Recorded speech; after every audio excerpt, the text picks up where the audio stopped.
Mais um Alto Astral no 14. É com muito prazer que eu estou aqui com a convidada especial, doutora Efigênia. A doutora Efigênia já esteve conosco aqui, mas os assuntos com a doutora Efigênia são sempre assuntos atuais. E é isso que a gente quer para você, assinante do canal 14 da NET, para você que nos acompanha nas nossas redes sociais, é trazer assuntos atuais, fazer com que você tenha aquela informação clara, concisa, verdadeira, porque você, assinante do canal 14 da NET, precisa disso. Mais uma edição do nosso programa. Gente, mês que vem é mês de aniversário do Alto Astral no 14, aqui no canal 14 da NET. A gente fica feliz de irmos para o 5º ano de programa aqui no canal 14 da NET, isso é muito bom. E sempre trazendo bons convidados. Doutora Efigênia, seja bem-vinda ao nosso Alto Astral. Obrigada, Josival. Obrigada por mais uma vez poder participar aqui com a comunidade, com a cidade de Anápolis e poder passar um pouco das informações do que está acontecendo na área da saúde, né? Doutora Efigênia, sempre é bom a gente recordar isso. A Napolina formou-se, ficou um tempo fora e agora, há cerca de quase um ano, retorna para a nossa cidade de Anápolis, está atendendo aqui, está atendendo na região também. A comunidade de Pirenópolis tem o prazer de ter a doutora Efigênia atendendo ali aqueles cidadãos e cidadãs pirinopolinas. Doutora Efigênia, mas antes de entrarmos no nosso assunto aí, que é a geriatria, a doutora Efigênia é geriatra, a gente queria falar um pouquinho, nós estamos gravando aqui aí meio a uma semana que a gente teve um aumento de casos de contaminação pela Covid-19. Como que a senhora está avaliando esse momento? Então, a gente percebe, a gente tem que entender uma coisa, ele é um vírus, então a partir do momento que existe um relaxamento de algumas regras que a gente vinha seguindo com muito mais cuidado, e também as pessoas começaram a se aglomerar, começaram a fazer festas de família, festas de casamento. Hoje é muito difícil, eu vejo algumas pessoas, até na mídia, pessoas importantes que se casam, fazem festa, alguns dias depois, a maioria dos convidados está contaminado. Então, por quê? Porque existe aglomeração, a convivência, as pessoas estão se abraçando, se beijando, não usam máscara. O que favorece é que nós estamos vacinados. Essa é a grande diferença de 2020, de 2021, em que as pessoas estavam com nível alto de contaminação e alto de óbito. A gente não está, graças a Deus, graças à medicina, graças à ciência, graças à vacina, não está havendo mais esse conjunto de contaminação e óbito. A gente tem visto muita contaminação e poucos óbitos, porque as pessoas estão vacinadas. É importante lembrar que a vacina protege de contaminar. Esse número poderia ser maior se as pessoas não estivessem vacinadas. Porque a vacina, as pessoas dizem, existe um mito, principalmente de uma classe de pessoas, uma linha de ideologia, que acredita que a vacina, ela simplesmente diminui os sintomas. Não, a vacina é para proteger de ser contaminado. E aquele que é contaminado tem menos sintomas e sintomas graves não tem, e nem internação. Isso a gente já está vendo na realidade no hospital, a gente está vendo na realidade nas publicações sobre óbito. Podemos chamar de quarta onda? Acho que daqui a pouco a gente não vai precisar ficar falando tanto isso, porque vai ser como a gripe, vai ser sempre sazonal. Assim como nós teremos a vacina da gripe todo ano, por algum tempo a gente vai ter que tomar a vacina do Covid por alguns anos. Então, a gente já está falando em reforço do reforço, seria a quarta dose, né? Seria o reforço do reforço. Mas a gente vai precisar vacinar algumas vezes, algumas pessoas estão muito negligentes. Eu peguei essa semana uma paciente, 40 anos, internou por um motivo, a gente faz sempre aquela triagem e não estava vacinada e estava com Covid. Então, a preocupação tem que vacinar. Porque a gente pode trazer esse vírus para uma pessoa que tenha uma imunidade baixa e que, mesmo vacinado, possa correr algum risco. A gente tem que se preocupar com os pais, com os avós, com as pessoas com doenças crônicas, e por causa disso, todos têm que tomar vacina desde os 5 anos de idade. E já estão havendo aí os estudos e a possibilidade da vacina nas crianças menores de 5 anos. Então, não há risco, ninguém morre porque toma vacina. Quando eu estava em São Paulo, eu cheguei a atender a média de 100 idosos por semana, dentro da pandemia, e aqueles vacinados, isso em 2021 já, que eram os idosos, foram os primeiros a serem vacinados. Dentre aqueles vacinados, ninguém com sintoma de cardíaco, como o pessoal fala que toma vacina e morre do coração.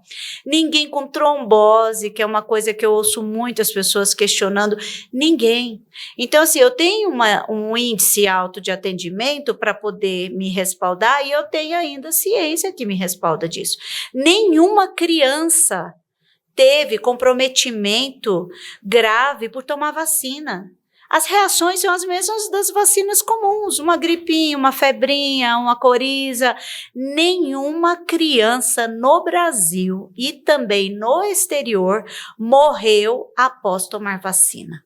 Então, a gente tem que entender que a criança, o idoso, o adulto, todos têm que ser vacinados. E os números estão muito claros para fortificar essa ideia. A senhora falou aí nos papais, nos avós, nas vovós, e passa pelo consultório da senhora muito essa faixa etária, Sim. Pela senhora ser a geriatra. E só para a gente dar uma finalizadinha nesse assunto, a maioria dos idosos que tem passado com a senhora estão vacinados? Sim. A maioria está vacinada. Eu posso dizer que em todos os lugares de atendimento, eu acredito muito mais de 90% estão vacinados. Porém, os que não estão vacinados, dificilmente não estão vacinados por si só. Eles não estão vacinados porque os filhos não estão vacinados. Eu estou falando daquele idoso mais dependente, aquele idoso mais avançado. Se ele não vacinou, é porque o filho, por suas ideologias, e eu estou dizendo dessa maneira, porque não é uma questão de ciência, é uma questão de ideologia. Pela ciência, todos serão vacinados. Então, aquele idoso que não está vacinado, geralmente ele é acompanhado de um filho que não está vacinado e que não permitiu, e eu acho isso até uma maneira muito dura de ouvir isso como médica, não permitiu que o pai fosse vacinado. E aí o pai, que se sente, que às vezes não teve uma escolaridade avançada, que às vezes é dependente, entende que o filho sabe mais que ele, acredita no que o filho diz e se recusa a tomar vacina. Então, a gente tem que entender como é essa influência, que influência é essa que faz com que o idoso, que necessita tanto, seja vacinado. Então, os poucos que eu peguei não vacinados, nenhum deles foi por risco, foi porque algum médico contraindicou, porque não existe, na verdade. Eu tenho colegas que formaram comigo e eu vejo os outros colegas que são pessoas expoentes aí na televisão, cardiologistas, infectologistas principalmente, nenhum deles, não existe uma doença que impeça a pessoa de tomar vacina. É raríssimo, assim, na verdade, não me passa agora na memória alergia, nem processos alérgicos à vacina, como a gente tem em algumas, que a pessoa tem que ser, se for alérgica a ovo, não deve tomar vacina, mas contra o Covid não há essa contraindicação. Pessoas que têm reumatismo, isso é muito comum, por isso que eu cito algumas doenças, porque são as que mais as pessoas têm falado. Então, por exemplo, pessoas que têm reumatismo, doenças imunossuprimidas, são as primeiras a tomarem a vacina, porque elas que são as que têm mais risco, paciente com câncer, paciente, só se ele estiver naquele ciclo da quimioterapia, o médico vai esperar um tempo para ele melhorar e aí vai fazer a vacina, mas não há contraindicação permanente. Então, a gente tem que entender que esse idoso que chega no consultório para a gente não vacinado, muitas vezes ele está sofrendo essa interferência ideológica, não é uma interferência médica. muito raramente. Então, isso me comove, porque eu fico assim, muito triste de ver que uma pessoa de risco, ela está correndo mais risco, às vezes, porque o filho. Eu sempre digo assim para o idoso, até para convencê-lo mais do que o próprio filho. Eu falo, o senhor, quando era mais jovem, que seus filhos eram crianças, o senhor levou todos os seus filhos para vacinar. O senhor nunca perguntou para o seu filho de onde vinha a vacina, de que ela era feita, se aquela vacina ia colocar um chip no corpo do seu filho. E eu sempre cito a BCG, porque é uma vacina que deixa uma marca no braço feia. Eu falo, tem efeito mais colateral, mais feio, do que ficar uma ferida purulenta. E hoje se o paciente não fica com aquela marca, ele tem que vacinar de novo. Aquela vacina tem que deixar aquela marca purulenta.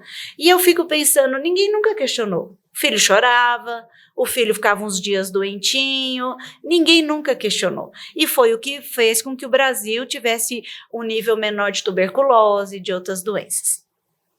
A gente tem que se preocupar porque o mundo é muito grande, as pessoas têm que sair um pouquinho do seu mundo pequenininho, sabe, da sua visão muito interiorana, e não no sentido só territorial, interiorando no sentido pessoal, do seu conhecimento, e tentar abrir um pouco isso. Nós temos um mundo com mais de 7 bilhões de pessoas, e as doenças, agora veio a história da varíola do macaco, e varíola era uma doença totalmente controlada, e começam a ter alguns casos estranhos aparecendo, ainda bem que a própria vacina da varíola está funcionando para esse aí, menos porque não é tão específica, mas ainda funciona.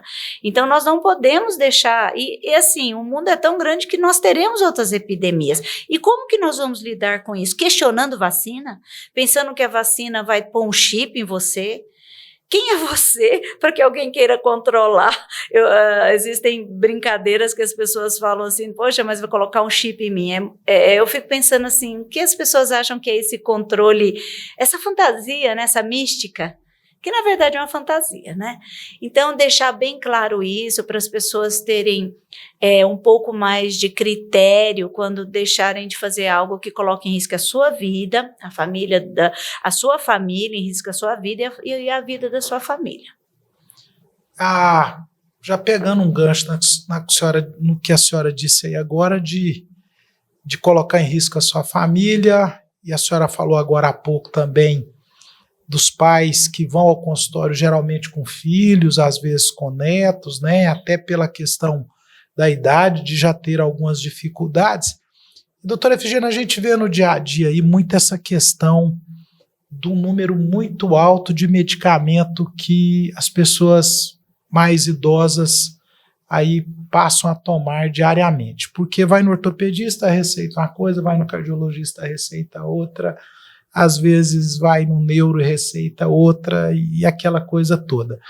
Eu queria que a senhora falasse um pouquinho o papel do geriatra nessa questão da conciliação medicamentosa, porque eu já ouvi colegas médicos que a gente vive nesse meio aí, não é? Eu estou nisso há muito tempo aí, dizer assim, eu tirei toda a medicação e refiz todo um processo.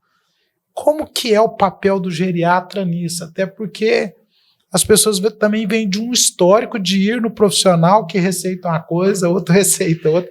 Como é que é essa saia justa para vocês? Olha, eu não considero saia justa.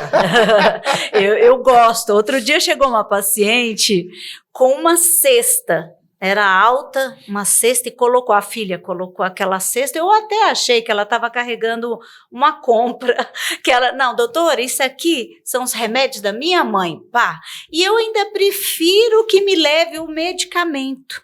O que acontece? Eu vou decidir, essa questão de muitos medicamentos a gente chama de polifarmácia. O geriatra, ele tem que entender dessa polifarmácia para ajudar o paciente. Então, por exemplo, o paciente passa no cardio, que para ajudar o endócrino, para ele não ter que voltar no endócrino, pega o remédio do diabetes, vamos citar um exemplo, metformina. Metformina é um remédio que você encontra ele com o nome de glifage. Estou falando o mais comum que muitos dos nossos pessoas que estão assistindo tomam. Então, o glifage é metformina. Aí o cardio, para ajudar o colega endócrino, não, vou fazer sua receita, já coloca tudo aqui e coloca metformina. Só que na receita do endócrino está o glifage. Aí você vê o paciente tomando 2, 3 vezes por dia. Eu peguei uma irmã que eu digo, uma freira, que eu fui dar atendimento, e ela domiciliar até. E ela ficou internada muito tempo no hospital, mas ela deu entrada com o quê? Hipoglicemia. Acompanhando ela agora, eu via que ela não tinha nem necessidade de tomar metformina, que dirá em altas doses. A gente tem que ter muito cuidado com o idoso, com dosagem de medicação, às vezes você vê o paciente pela única vez, ele está com a glicemia um pouquinho mais alta, uma pressão mais alta, você já colocar uma dosagem alta de medicação. E hoje eu tirei completamente a medicação. Então, assim, eu falo que o geriatra é o grande gerente. Ele pega, eu faço questão, me traga todas as receitas que você está usando. E eu pego a receita e vou item por item. Esse você está tomando? Esse você está tomando? Esse você não está tomando? Então, eu ajusto no sentido de organizar. Eu não tenho mais receita, eu chego na farmácia, a farmácia já tem a minha lista e me manda em casa. Falei, então me traga os remédios. Então eu prefiro que eles tragam a caixinha, eu olho um por um, às vezes está tomando dobrado, às vezes não está tomando aquilo que era importante, o médico passou e não está tomando. Então, eu gosto de falar para o paciente o seguinte, a polifarmácia, ou seja, o uso de muitos medicamentos, faz parte da vida. O mundo evoluiu e, graças a Deus, a ciência está aí. Então, você hoje tem remédios que há 30 anos... Qual era a expectativa de vida quando eu nasci, lá em 1967?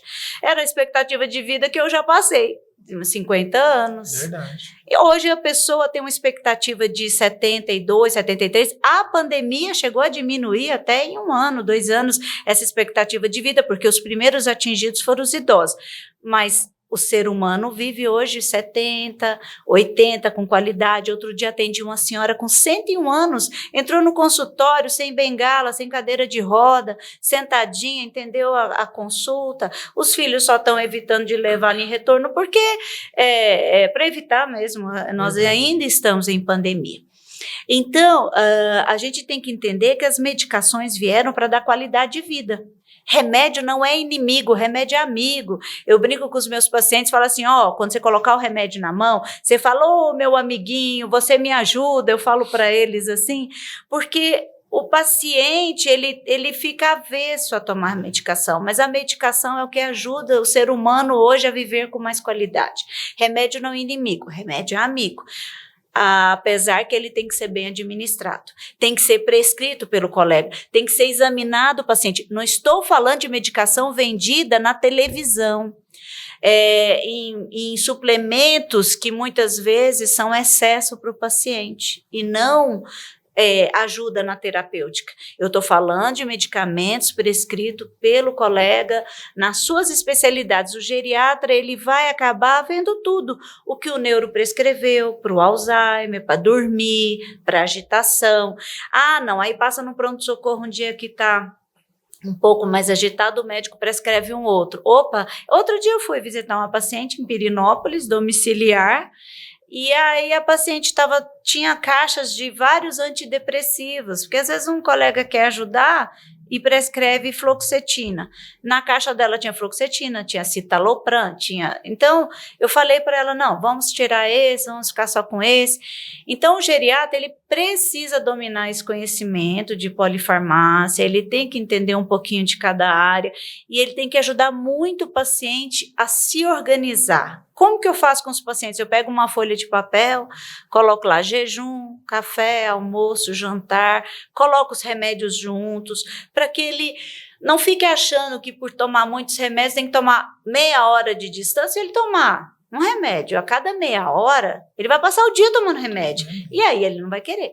E eu falei, não, é tudo na mãozinha, vai cada um pro seu caminho. Eu brinco que na hora que engole, vai cada um pro seu caminho. Então, pode tomar todos ao mesmo tempo, desde que o médico fale. Tem alguns que têm uso exclusivo, uso em jejum, uso longe da refeição, são alguns específicos. Mas o médico vai dizer, está escrito lá na receita, tomar em jejum, tomar antes do almoço, tomar depois da janta. E as pessoas, tomar tudo junto, que aí já termina. Também não é bem assim. Verdade. Verdade. Não é o todo junto negligente, é dentro do que o médico orientar. Então, polifarmácia, medicamento, é uma coisa que merece atenção. Ele é seu amigo, ele vai trabalhar a favor do paciente. Agora, se ele tomar errado, se ele tomar no horário errado, se ele tomar ou não tomar, não vai favorecer em nada. Doutora Efigênia, falamos aí da questão do número de medicamentos. Tem uma outra coisa também que aflige muitas pessoas idosas e às vezes as famílias não são atentas a isso, uns fazem vista grossa, é claro que outros olham com mais cuidado, mas a gente vê muito paciente chegando nos hospitais idosos porque teve algum problema em casa e aconteceu uma queda, não é? A gente vê muito isso. Eu queria que a senhora desse um recado aí para as famílias de uma maneira geral, em especial os filhos, os netos, de alguns cuidados que tem que se ter em casa com esse idoso, desde o calçado que ele calça até aquela barra de proteção que tem que ter. Às vezes uns acham que é só no banheiro e às vezes não é. E como a senhora está no dia a dia com isso, a senhora já ouviu muitas histórias e já viu muita coisa, eu queria que a senhora fizesse um alerta nesse sentido. Estatisticamente, 80% em média das quedas são dentro de casa. Às vezes a gente se preocupa com o idoso sair para a rua e cair, acontece eventualmente, mas é aquele idoso, é difícil um idoso mesmo, um pouco mais frágil, sair sozinho, geralmente ele sai com a família, né? Mas em casa, por essa sensação de segurança, eu sempre falo que aquela confiança exagerada faz com que você cometa muitos erros. Então, assim, calçado, o chinelo é o grande inimigo do idoso. Chinelinho havaiano, vamos falar a marca, porque é difícil para o pessoal já entender. Nada contra havaiano, acho que toda mulher gosta de ter uma havaiana colorida, bonitinha. Não é disso que estamos falando de sapato que não tenha uma correia, que não tenha uma proteção, que não envolva o pé do idoso e que principalmente seja antiderrapante. Então, o sapato mais, assim, ideal é aquele sapato que fecha no pé do idoso, para que não fique prendendo nos lugares e aquilo derruba o idoso. Outra coisa que derruba muito o idoso é cachorrinho, gatinho, o brinquedo do neto, que está esquecido na sala. Eu já tive muitos casos, assim, que coisas simples. Então, criança e idoso tem que ter cuidado de estarem no mesmo ambiente. A criança pode brincar, pode, mas tem que recolher tudo, porque se aquele idoso vai circular naquele mesmo ambiente, ele tropeça em pequenas coisas. Eu sempre digo, a grande pedra ninguém vai tropeçar, vai desviar, mas a pedrinha pequena é que derruba, né? Pequenos degraus, às vezes a gente sabe que as casas são feitas com muitos puxadinhos, né? Constrói uma primeira casa, depois vai puxando aquele e não vai nivelando. Então, aqueles pequenas rampinhas são que derrubam o paciente, não são as grandes escadas, são as pequenas rampinhas que ele vai passar ali e não tá. Então, aquilo tem que ser marcado ou consertado. O banheiro é o grande inimigo do idoso, porque é um lugar que o paciente vai estar molhado, ensaboado, e ali ele vai escorregar se o piso não for aderente, se não tiver uma barra, uma cadeira. Eu sempre falo para colocar um banquinho para o idoso tomar banho sentado. Se é um idoso mais frágil, tem que tomar banho, tem uma cadeirinha. Se ele sentir uma tontura, ele sentar e ali ele vai se proteger de cair. A barra do banheiro não é só aquela dentro do box. A barra, às vezes, tem que ser usada do lado do vaso. Se é o homem que não senta no vaso. E se é a mulher que senta no vaso, é a barra que ela vai se firmar para levantar. É a barra em cima da pia, porque ele abaixa para enxaguar a boca e ele, na hora que levanta, ele sente tontura. Ali ele tem uma barra para se segurar. Então, o banheiro, ele tem que ter algumas metodologias de proteção. Outra coisa importante, se é o idoso, quase todo idoso faz xixi à noite. Uma vez eu peguei um caso muito triste, véspera de Natal, eu estava num plantão e a filha, querendo agradar a mãe, levou a mãe para sua casa. E o idoso que já tem uma certa demência e ainda por cima faz xixi na madrugada, ela levantou sem a filha perceber, a filha dormindo do lado, às vezes dormiu cansada, e em vez dela entrar na porta do banheiro, ela entrou no vão da escada, rolou acho que uns 2 andares de escada, chegou no hospital toda fraturadinha, a cabeça, às vezes você percebia, você tocava a fratura, a lúcida que eu falo assim, acordada, mas ela não... E aí você fica naquela maca e transfere o paciente para um lugar de maior acesso a exames.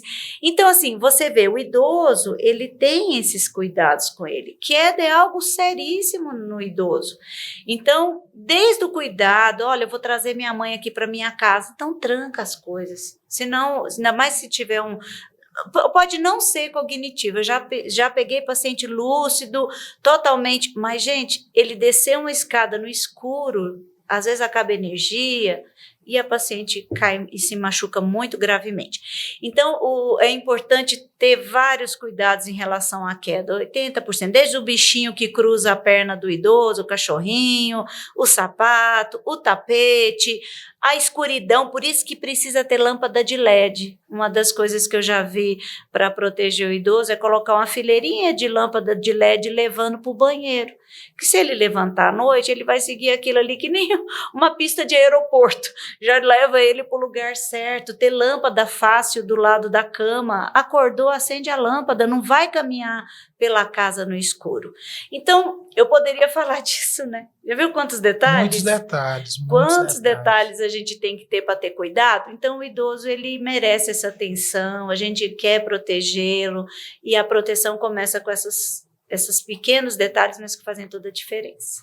Essa proteção que começa em casa, doutora Efigênia, e que também se estende para fora de casa e tem que se estender mesmo. A senhora, agora dando os exemplos aí, quantas e quantas vezes a gente vê, às vezes, o idoso tropeçar em alguma coisa dentro de casa e ele ainda toma bronca, né? No brinquedo do netinho que deixou lá. Ah, pai, mãe, a senhora não viu isso não? Não é isso? Então, eu estou dando assim esse exemplo para dizer o seguinte: no consultório, os idosos chegam muito acompanhados.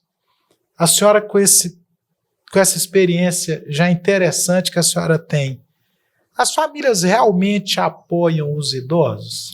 Sim, a maioria que passa, a gente tem que entender isso. Se o paciente vai em consulta, é porque o filho está levando. A gente tem aquela parcela eu peguei pacientes com 87 anos, dirigindo, indo sozinho em consulta, mas isso nos grandes centros, né? Aqui a gente vê a família levando. E a gente percebe de tudo, a gente percebe aquele filho, noras, muitas noras levam sogras, o sogro só se levar no laço, porque o homem é muito difícil ir na consulta. Quantas vezes eles marcam a consulta, o casal, só vai a mulher, o homem foge um pouquinho. Então, assim, a gente vê noras levando, filhos levando. Por quê? Chegar no consultório médico já é um cuidado. Geralmente é o filho que leva. Existe uma multidão de pacientes que não estão sendo cuidados. Se a gente pensar estatisticamente, nós temos os pacientes que estão em casa sem passar na consulta, porque não tem um filho para levar, porque não tem ninguém, ou se tem a família não está levando. Aquele velho ditado de que um pai e uma mãe cuidam de 10 filhos, e 10 filhos não cuidam do pai e de uma mãe, é uma prática na geriatria. Porque muitas vezes, você vê que quando chega na gente, é sempre um filho daqueles 10 que assumiu esse cuidado. Não são todos que estão participando daquele cuidado. Eu sempre digo o seguinte: cuidado do idoso, é bom ter aquele que entende melhor, mas sempre compartilhando com outro irmão, porque é difícil você cuidar de uma pessoa sozinho. Se são muitos irmãos, aqueles que não estão no cuidado efetivo, prático, de buscar o remédio, de fazer, então participe financeiramente. Verdade. Todos têm que ajudar de alguma maneira. Então, assim, não pode sobrar para um filho financeiro, cuidador, todos os aspectos. De alguma maneira, esse idoso tem que ser cuidado também. Então, assim, os que chegam para mim, vêm com suas famílias, a gente vê conflitos, a gente vê, às vezes, o cuidador não tendo aquele entendimento de que o paciente que já tem alguma demência, ele não vai entender. Então, é bom ir no geriatra, porque o geriatra vai falar com o cuidador. O cuidador precisa entender. Eu tenho muito cuidado com o cuidador. Eu pergunto se é ele que cuida sozinho, se é ele que está o tempo todo com o paciente, se não tem como ele conciliar com outra pessoa, porque é cansativo. Então, eles vão com as suas famílias, o idoso que chega para mim é o que está sendo cuidado. Mas e quantos idosos não estão sendo cuidados? Eu já tive paciente lá em São Paulo que o filho era alcoólatra e saiu e foi beber. E a paciente era idosa, caiu, ficou 2 dias caída no corredor da casa. Poxa, São Paulo é frio, São Caetano do Sul era uma situação, paciente público, porque eu fazia visita pela prefeitura de São Caetano. Não é que ela fraturou, ela só não tinha força para levantar do chão. Ali ela se urinou, ali ela evacuou, ali ela ficou com fome, ali ela passou frio. Até que o filho saiu do seu etilismo, da sua situação e voltou para casa e encontrou a mãe naquela situação. E se todo mundo que a gente passa na rede pública, a gente levar para o Ministério Público para ter um cuidado, que é outro assunto interessante. Quando que um paciente deve ir para uma instituição de longa permanência, para um asilo? O brasileiro ele é muito preconceituoso contra a instituição, mas essa paciente que ficou caída, que só tem um filho, que é etilista, ela é uma pessoa que estará mais protegida se ela estiver dentro de uma instituição de longa permanência. Então, assim, eu posso cuidar da minha mãe? Ótimo, então cuide, divida esse cuidado e cuide do seu idoso em casa. Mas aquele que não tem estrutura, ele precisa muitas vezes ir para uma instituição. Doutora Efigênia, os idosos, eles sofrem preconceitos na nossa sociedade? Sofrem, tanto que tem nome para isso, já tem etarismo, idaísmo, ageísmo, tudo isso significa que o paciente sofre preconceito. Às vezes na minha frente as pessoas têm preconceito, falam assim... marcar uma consulta, a pessoa tem 60 anos, né? Começa dessa... Qual a idade de passar no geriatra, né? 60 anos é o preconizado no Brasil, porque é um país subdesenvolvido, em outros países é 65 anos, nos mais desenvolvidos, mas eu acredito que o paciente ele pode passar antes. Os grandes convênios, eles realmente bloqueiam se você tem menos de 60 anos de passar com geriatra. É uma questão mesmo de logística, de fluxo, porque nos grandes centros a procura é muito grande. Mas se eu mesma, eu atendo pessoas com menos de 60 anos, não tenho problema nenhum com isso nas clínicas que eu atendo. A questão essa questão da idade, quando você percebe os seus colegas, não, olha só, já está mandando eu ir para o geriatra, ele se sente mal porque está na idade de passar no geriatra. Isso quer dizer o quê? Que ele se sente mal de ser idoso. E por que uma pessoa sentiria mal de ser idoso? Porque existe todo uma estrutura, uma tradição de que o idoso atrapalha, de que o idoso é lento, de que o idoso não entende, de que o idoso já aposentou, então ele não precisa fazer mais nada. Então, e isso tudo tem que ser quebrado aos poucos, a gente tem que ir entendendo esses preconceitos e ir quebrando. Como que isso acontece? Eu estava ouvindo outro dia um especialista falando disso, desde antes de ser idoso. A gente tem que entender que a gente tem que trabalhar com o adolescente, colocar o adolescente próximo ao idoso, colocar o adolescente entendendo as limitações, mas que isso não traz prejuízo para a sociedade. Pelo contrário, as pessoas hoje, 60, 70 anos, estão trabalhando ativas. Outro dia eu vi um senhor que ele... ainda trabalha. Não precisamos falar de ninguém desconhecido. O próprio Oscar Niemeyer, que construiu Brasília, planejou Brasília, trabalhou até os seus 104 anos. Trabalhava, acordava cedo e ia para o seu escritório fazer o seu planejamento, a arquitetura. Então, assim, nós temos exemplos de idosos muito ativos, produtivos, pessoas que fazem. Agora, o preconceito é justamente nas limitações que a idade traz e a gente tem que trabalhar com elas.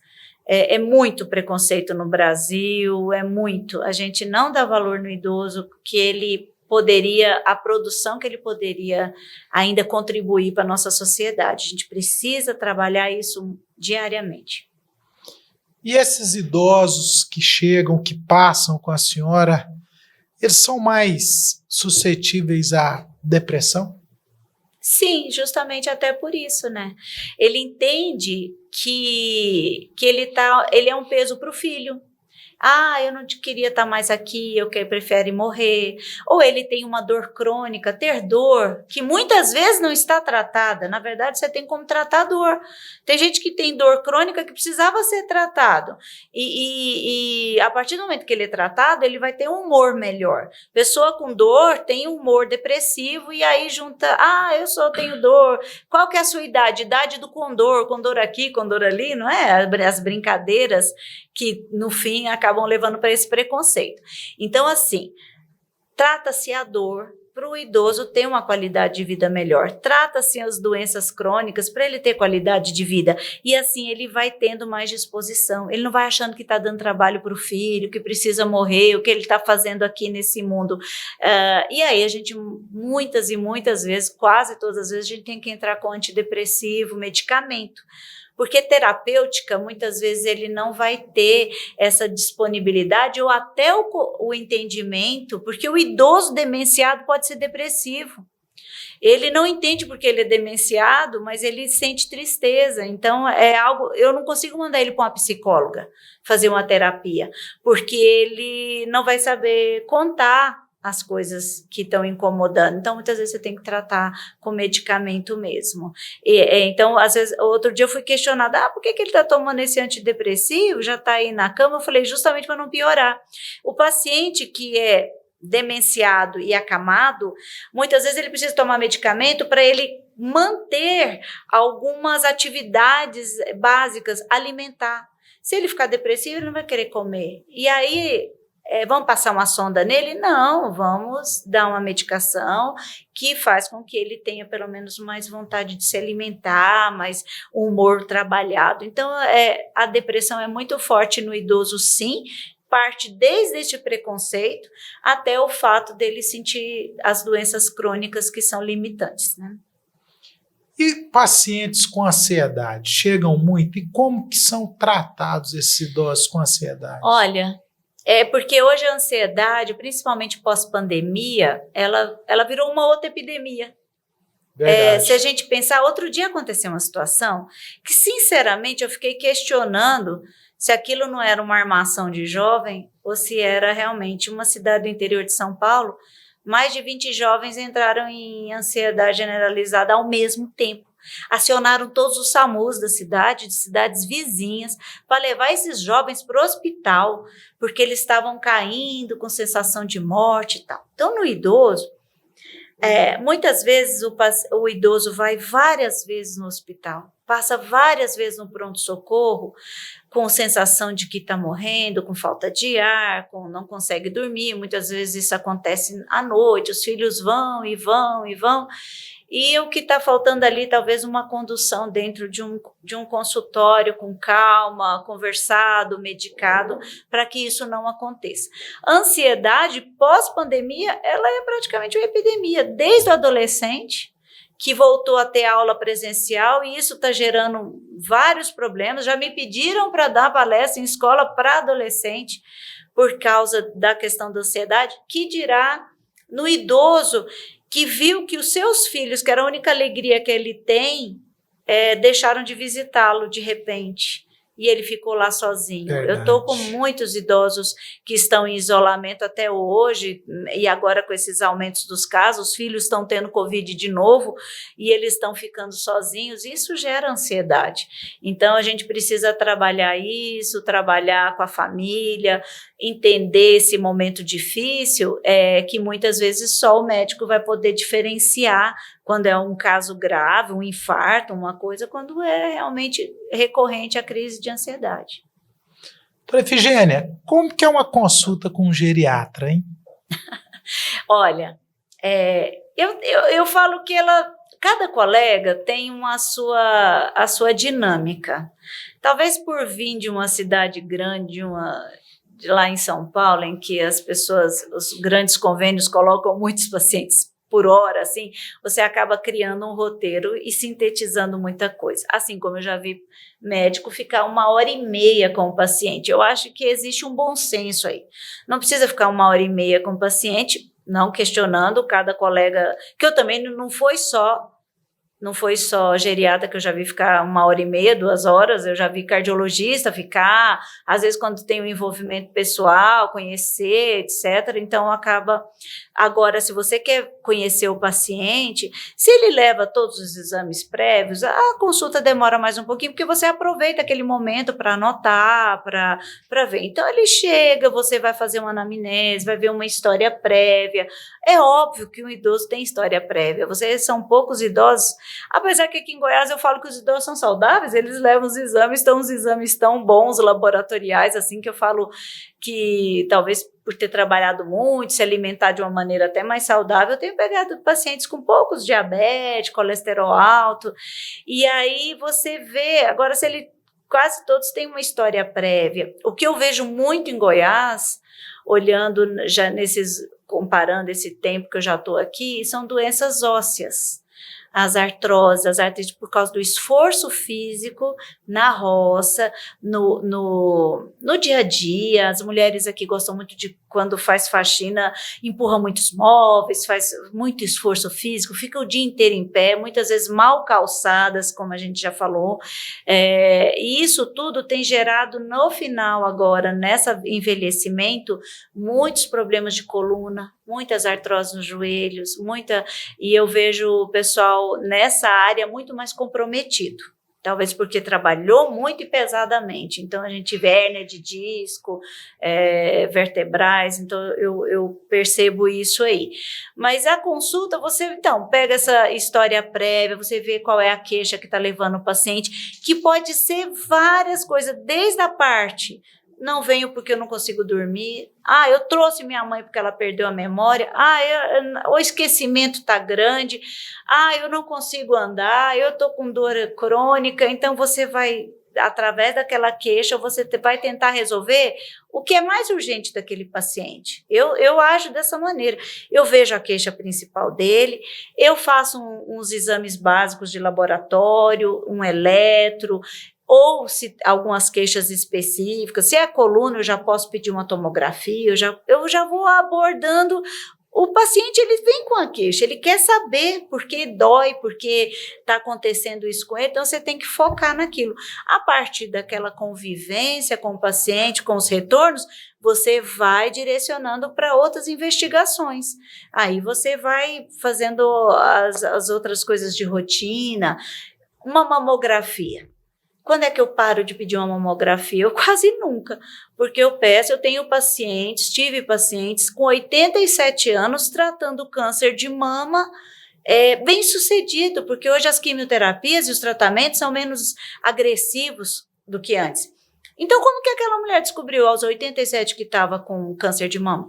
Porque ela fazia uns exames de rotina ou porque já apareceu alguma coisa. Então, eu não gosto de deixar de fazer alguns exames, mesmo com a idade já avançada, eu não largo para lá, não, como dizem. Algumas coisas sim, não tem indicação, protocolos, mas outras que a gente sabe que pode aparecer lá na frente, a gente acaba investigando. Então, a consulta vai muito do que o paciente precisa num primeiro momento, qual é a queixa que leva ele, e dali você vai dando seguimento na saúde geral da pessoa, né?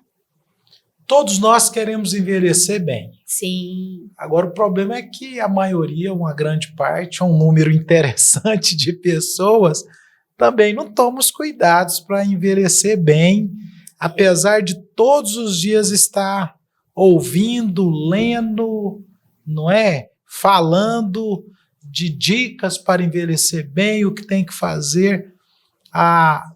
Por esse dia a dia da senhora aí, para a gente encerrar o nosso bate-papo aqui, quais são as melhores dicas para se envelhecer bem, saudável, buscar o geriatra no momento certo e não ter tantos problemas para serem resolvidos pelo geriatra? Uma das coisas que eu sempre falo quando eu faço alguma palestra, alguma coisa, eu falo assim: quando é que nós começamos a envelhecer? No momento que a gente nasce. Quando você nasce, você já começa a modificar as suas células. E o que eu falo para o jovem? Você é hoje o começo de uma poupança. Eu falo que a velhice é uma poupança que você vai tirar dela aquilo que você foi acumulando. É como uma poupança, eu gosto de ilustrar dessa maneira. Se um jovem com 18 anos começa a juntar um dinheiro, quando ele tiver 70, né, aqueles estudos econômicos falam que você vai ter milhões, né? É só que dos 18 aos 70 acontece muita intercorrência, você casa, você quer comprar geladeira, então aquele dinheirinho que está guardado, você vai lá e compra geladeira, mas é difícil guardar. Mas a saúde é mais ou menos esse caminho. Você começa aos 18 pensando assim, eu não vou fumar. Para que fumar? E aqui em Goiás, eu tenho pena dos mais idosos, porque eles aprenderam a fumar com seus pais aos 8 anos de idade. Peguei vários. Por quê? Porque o cigarro afastava os mosquitos. Na hora dele trabalhar na rocinha, com 8 aninhos, 7 aninhos, ele vai para a roça. E o pai ensinava, não fuma, filho, para tirar os mosquitos das suas perninhas. E ali, muitos criaram dependência que hoje estão com 80 anos e fumaram desde os 8 anos de idade. Então, assim, eu falo para aquele jovem que hoje é um menino internauta, como você falou, tem acesso às informações. Como é que um jovem de 18 anos hoje começa a fumar? Começa a beber de tal maneira a se tornar dependente, começa a usar uma droga, tipo um crack, né? Existem muitos fatores que fazem com que as pessoas se tornem dependentes químicos, mas se a gente olhar, a grande maioria da população não é dependente químico. Então, ela poderia viver uma vida mais saudável, com atividade física, com a dieta com menos açúcar. Um dos grandes inimigos do jovem é o açúcar no refrigerante. Então, ele tem acesso a informações. Então, levar uma vida saudável para ele colher lá nos seus 65, que é o início da geriatria nos 70, uma vida saudável. Atividade física. Toda escola tem aula de educação física, mas a gente considerava aquilo uma obrigação. Ai, se pudesse só entregar um trabalho em vez de ter aula de educação física, era melhor ainda. Não, ali era para ensinar a ter... ainda ensina, né? Ainda tem aula de educação física. Então, é para te ensinar a ter hábitos saudáveis, de comer menos fritura, de comer menos... Então, desde a alimentação, atividade física, bom sono, dormir bem. E dormir bem significa, para a parte neurológica, que é preferível dormir sob efeito de uma medicação do que não dormir. Eu tenho muitos problemas com isso. As pessoas consideram alguns medicamentos como grandes inimigos. O grande inimigo é a insônia. Você tem que trabalhar ela desde o entendimento de por que você está tendo insônia. Uma vez passou um rapaz queixoso comigo porque tinha insônia. Mas aí você para um pouquinho para conversar com a pessoa, ele trabalhava o dia todo, chegava em casa, ficava até meia-noite jogando, que é um estímulo para o cérebro, ficava até meia-noite e tinha que acordar 4 da manhã para trabalhar. E aí começou a ter enxaqueca. Então você vê que é o estilo de vida de uma pessoa de 23 anos que já está prejudicando. Imagina esse rapaz aos 40. Aí começa a usar alguma coisa para ficar acordado, desde um energético, que é uma coisa que dá muita taquicardia, muita cafeína, até tomar o próprio café em exagero. Adoro café, eu falo que café faz bem para a saúde, desde que pouquinho. Ou misturar coisas para poder ficar acordado durante o horário de trabalho, mas na verdade está faltando aquele sono que ele preferiu jogar do que dormir. Se ele acorda às 4 da manhã, ele tinha que estar dormindo cedo, não jogando videogame. Então, assim, estilo de vida é o que vai fazer você ter uma velhice saudável. Estilo de vida com atividade física, com alimentação saudável e bom sono. O sono é fundamental para a pessoa ter memória. A memória se fixa no sono. Então, se a gente não tiver bom sono, a gente vai ter dificuldades. E eu tenho muito idoso que chega assim, ai, doutora, não está dormindo nada. Aí você vai olhar, a pessoa deita para dormir às 8 da noite. Idoso dorme 5, 6 horas por noite, com qualidade. Ele não precisa mais que isso. Se ela dorme às 8, às 2 da manhã, ela está acordada, varrendo o quintal, varrendo a calçada, lavando louça. E sem aí, sono, né? Já sem dormiu. sono, já dormiu. Aí a família fica louca, porque ninguém mais na casa dorme, né? Então, eu tenho que ajustar tudo isso. Então, quer ter um envelhecimento saudável? Atividade física, porque é é a base de qualquer doença, desde câncer, quimioterapia, cardiologia, até qualquer coisa. Atividade física é fundamental, alimentação saudável, e aí conversar você nem precisa conversar. Puxa na internet, você vai ver um monte de assuntos sobre alimentação saudável e dormir bem. Eu percebo que as pessoas que dormem bem têm a memória melhor, são mais lúcidas, então o sono é muito importante. Essa seria a minha dica para um envelhecimento saudável. Olha aí, gente, que dica! A gente tem que ouvir essas coisas e realmente colocar em prática. Doutora Efigênia, muito obrigado mais uma vez por ter aceitado o nosso convite. Obrigada àqueles que esperaram e ouviram até agora. Muito obrigado por sempre nos atender e as portas aqui vão estar sempre abertas para a senhora. Certo.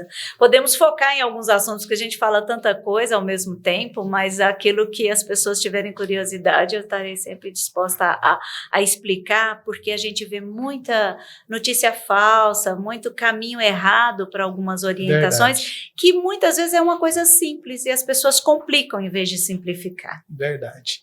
Tá aí, ó. Doutora Efigênia, você pode dar suas sugestões de temas que você quer ouvir aqui, é só estar nos acionando nas nossas redes sociais. Eu queria agradecer mais uma vez a você pela deferência, pelo carinho, pela audiência conosco. Agradecendo a doutora Efigênia, a gente agradece a todos os nossos apoiadores, e um deles é a Clínica Alto Astral, onde a doutora Efigênia trabalha, onde ela está conosco, e esse programa vai ao ar graças à Clínica Alto Astral e graças a todos os nossos outros apoiadores. Muito obrigado e até o próximo programa. Clínica Radiológica de Anápolis, Arroz e Feijão Imperial, Geolab Genéricos, Hospital Evangélico Goiano, Uni Evangélica, Supermercados Atende Mais, Compensados Anápolis, Clínica Vacine, Produto JK, a Arte do Algodão, Farmácia Naturalis, Cicobi Unicentro Norte Goiano, Lages Vibracom, Mercafrios Mauá, Porto e Pereira Hipercozinha Industrial, Rádio Imprensa 104,9 FM, Bioimagem, empresa biomédica especializada em diagnóstico por imagem, Restaurante Barriga Cheia, Síntese Comercial Hospitalar, Extra Corpus, Equipamentos Médicos Hospitalar, Egoservice, Vigilância e Segurança Privada, Maglif Uniformes, Pérola Distribuição, Crédito Contabilidade, Perícia e Auditoria, Laveste, Lavanderia Hospitalar, Arroz Frito e Restaurante do Macarrão, Fiberlink, Internet Fibra Ótica, Doutora Cristiane Santos, Endodontia, Cirurgia Parodontística e Traumatismo Dentário, Resgate, Remoção Hospitalar, ligue 0800 591 8750, Mamãe e Bebê Kids, Varejão das Fábricas, Clínica Alto Astral, Usa Arquitetura e Interiores, Fazenda Campo Largo, leite de qualidade, Arquivo Off, guarda e organização de documentos, América Enxovais e Decor, Isabela Queiroz, nutricionista, Clínica dos Curativos, Folhas, suplementos naturais, Droga Lúcia, economia a serviço da sua saúde e Opção Ótica.